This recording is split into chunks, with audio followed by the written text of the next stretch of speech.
Alam mo yung Galileo ng Diocese ng Malolos na nasa Doña Remedios Trinidad.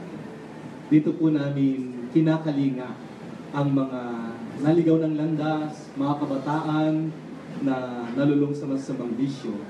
Matagal na po ito. Matagal na po ito. Halos di pa po ako pari, meron na po.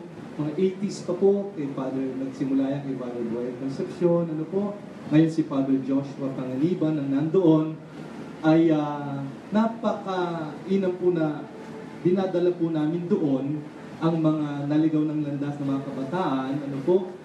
Ito po, maniwala kahit hindi, wala po itong bakod. Wala po. Pag tinanggap po doon, ay ang isang naligaw ng landas ay tatanungin siya, gusto mo ba dito? Gusto mo bang magbago? Gusto mo ba uling bumalik sa Panginoon? Makisa ka sa amin. Alam niyo po ba, araw-araw po sila'y nagsisimba, nagdarasal. Pag pumasok po doon sa kanilang kapilya, nakatapak po yan silang lahat. At sila po ay nagbabahaginan, nagtatanim, nag-aalaga ng mga hayop.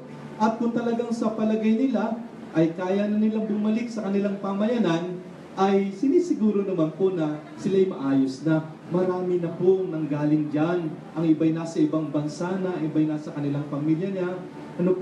At natutugon naman po ang pangangailangan nila dahil baka akala nyo yung pari lamang po ang nag-aasikaso sa kanila.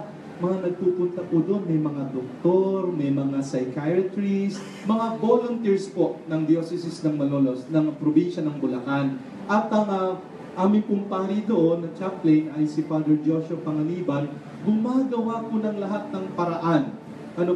Pumupunta po kani-kanino, pumupunta po at nanghihingi po rin ng tulong. Abay, mahirap pong humingi ng tulong para po sa mga drug addict. May iba po ang sasabihin, Father, bakit namin tutulungan niya? Addict nga yan.